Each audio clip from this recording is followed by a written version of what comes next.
আপনার আমার কথাগুলো শোনার জন্য অনুরোধ করছি। তো এভাবেই প্রতিদিন আমি ভাসুর সহ সবাইকে খাওয়াইতাম। এভাবে হঠাৎ করে ভাসুরের নজর পড়লো আমার দিকে। তার চেহারা ছিল খুবই সুন্দর। আমার স্বামীর থেকেও উনি অনেক স্মার্ট, ফিগারও ছিল সেই। সে আস্তে আস্তে এভাবে আমার প্রেমে পড়ে গেল। এক পর্যায়ে সে আমার সঙ্গে খোলামেলাভাবে কথা বলল। এভাবে আমাকে দুর্বল করে ফেললো। সে বলল, তোমার স্বামী তো আসতে আরো 2-3 বছর লেগে যাবে, তোমার তো এখানে একা একা থাকা খুবই কষ্ট। এভাবে আশ্বাস দিতে দিতে সে এক পর্যায়ে আমাকে দুর্বলই করে ফেললো। আপনারা তো জানেনই, মেয়েদের মন খুবই কোমল।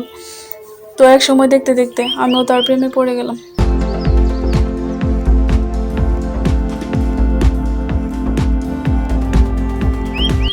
আমি একটা গ্রামের মেয়ে। অচুপাড়া গ্রামে আমার জন্ম, যেখানে রাস্তাঘাট ভালো না, হেঁটে যেতে হয় মাইলের পর মাইল।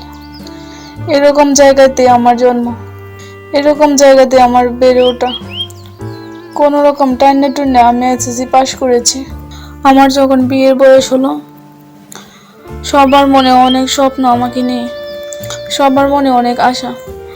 আমাকে একটি প্রবাসী ছেলের কাছে বিয়ে দিবে, কারণ আমাদের এলাকায় কোনো ছেলে বিদেশ থাকতো না। বিদেশিরা কেমন হয় এটা কেউই জানতো না। তাই সবার মনে খুব ইচ্ছা ছিল, আমি যেহেতু লেখাপড়া করেছি, আমাকে একজন বিদেশি ছেলের কাছে বিয়ে দিবে। আশপাশ থেকে অনেক ঘর আসলো, কিন্তু তাদের পছন্দ হয় না।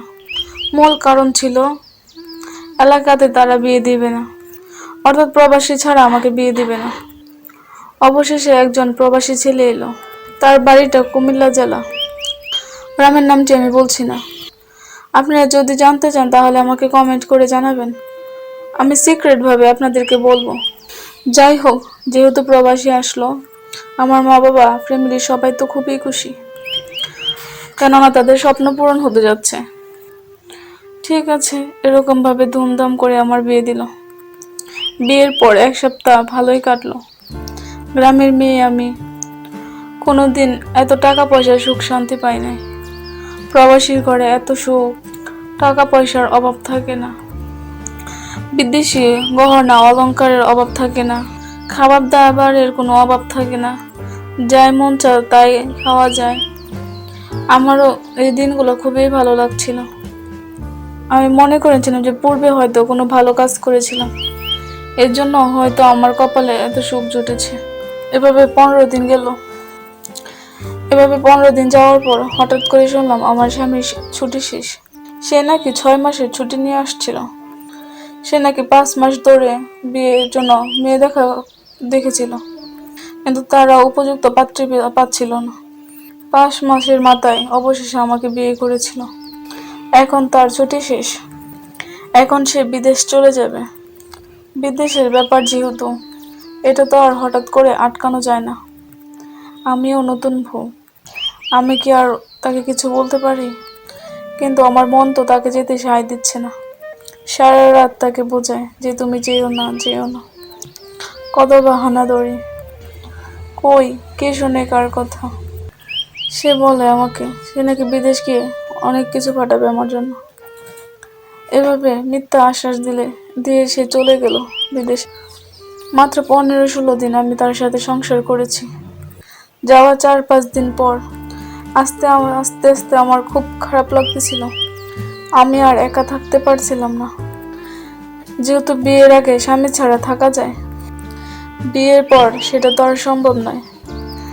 যে ইঞ্জিন একবার চালু হয় সেটা তো আর বন্ধ করলে অনেক সমস্যা, সেটা আমি হাড়ে হাড়ে বুঝতেছি। কিন্তু মেয়েরা বুক ফাটে তবু মুখ ফোটে না। আমার ফ্যামিলিটি ছিল জয়েন্ট ফ্যামিলি, সবাই একসঙ্গেই থাকতাম। আমার স্বামীর একজন বড় ভাই ছিল আর 2জন ছোট ভাই ছিল। ছোটরা খুবই ছোট, আমি তাদেরকে গোসল করাই, খাওয়া দাওয়াই করাই। কিন্তু আমার যে ভাসুর, তিনি আমার স্বামীর থেকে 2 বছরের বড়। বয়স বলতে গেলে 24-25 হবে এরকম। আমি সবসময় তাদেরকে খাওয়া দাওয়া করাইতাম।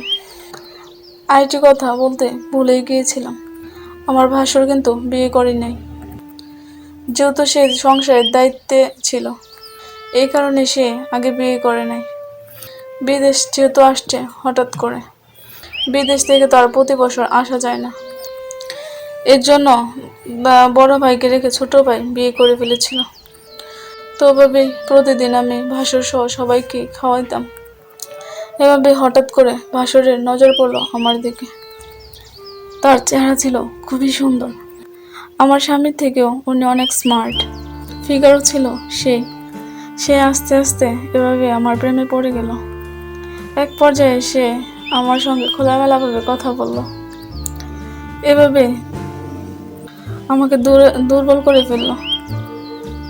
সে বলল, তোমার স্বামী তো আসতে আরো 2-3 বছর লেগে যাবে, তোমার তো এখানে একা একা থাকা খুবই কষ্ট। এভাবে আশ্বাস দিতে দিতেই সে এক পর্যায়ে আমাকে দুর্বলই করে ফেললো। আপনারা তো জানেনই, মেয়েদের মন খুবই কোমল। তো এক সময় দেখতে দেখতে আমিও তার প্রেমে পড়ে গেলাম।